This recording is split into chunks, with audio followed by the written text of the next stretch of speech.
India की great Nicobar island इतना चर्चे में है कि लोग उसे डायरेक्टली नेशनल सिक्योरिटी से जोड़ने लग गए हैं। The great Nicobar project actually में क्या है, वीडियो को एंड तक देखो, आपको समझ आ जाएगा। इंडिया की नेवी का मानना है कि ग्रेट निकोबार से चाइना को रोक सकते हैं। इंडिया की एयरफोर्स बोल रही है मलाका स्ट्रेट पर नज़र रख सकते हैं उस लोकेशन से। अब ये सच तो है, लेकिन ये अधूरा सच है। गवर्नमेंट की 81,000 करोड़ रुपीज़ की जो प्रोजेक्ट है ना, नेवी ने कभी मांगा ही नहीं है। पहले ना ज्योग्राफी समझते हैं। मलाका स्ट्रेट इंडोनेशिया, मलेशिया और सिंगापुर मिल के गवर्न करते हैं। 3 अलग कंट्रीज़ और 3 अलग नेवीज़। अब जिन्हें नहीं पता है, अगर इंडिया वहाँ कोई भी यूनिलैटरल मिलिट्री एक्शन लेता है तो इंडिया इन तीनों कंट्रीज़ के साथ डायरेक्ट कॉन्फ्लिक्ट में आ जाएगा।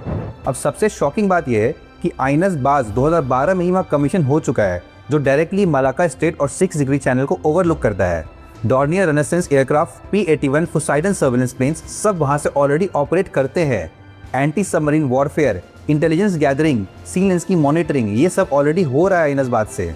और आइनस ख्वासा, कार निकोबार एयरफोर्स स्टेशन, ये दोनों भी पहले से ही साउथ की तरफ, जो कि मलाका की तरफ है, वहाँ से एयरपोर्ट कभी भी डिप्लॉय कर सकते हैं। मतलब जो काम गवर्नमेंट 81,000 करोड़ में करने की बात कर रही है ना, वो पहले से हो रहा है। तो फिर ये 81,000 करोड़ एक्चुअली कहाँ जा रहा है? ये जा रहा है luxury resorts, coastal cities, townships और इंटरटेनमेंट हब बनाने में। द प्रिंट पे एक एनालिस्ट अमिताभ दुबे, जो कि कांग्रेस मेंबर भी हैं, उन्होंने जनवरी 2023 का एक्सप्रेशन ऑफ इंटरेस्ट डॉक्यूमेंट को पढ़ा और फैक्ट ये है कि उसमें defence, military, naval, dual use एक भी वर्ड यूज़ नहीं हुआ है। In fact environmental impact assessment report में ये सिर्फ एक डिफेंस एप्रॉन का काम कर रहा है और इन्वायरमेंटल क्लियरेंस में क्लियरली लिखा है कि डिफेंस फैसिलिटीज सिर्फ गलाथिया बे के एक छोटे कॉर्नर तक रिस्ट्रिक्टेड रहने वाला है। मतलब इंडिया का 81,000 करोड़ का नेशनल सिक्योरिटी प्रोजेक्ट, जिसमें सिक्योरिटी का हिस्सा एयरपोर्ट के एक सिर्फ छोटा कोना में ही रहने वाला है।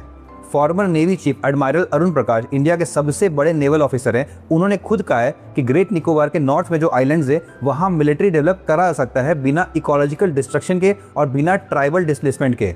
Former chief of staff Andaman Nicobar command rear admiral Sudhir Pillai, उन्होंने भी कहा है कि बिना चोक पॉइंट डॉक्ट्रिन के, बिना मैरीटाइम स्ट्रेटजी डॉक्यूमेंट के, ये पूरा 81,000 करोड़ का infrastructure a platform without a theory है। तो अगर मिलिट्री एक्सपर्ट के हिसाब से इस प्रोजेक्ट की ज़रूरत ही नहीं है, तो एक्चुअली में सच्चाई क्या है? देखो, ये प्रोजेक्ट को डिज़ाइन किया है नीति आयोग ने।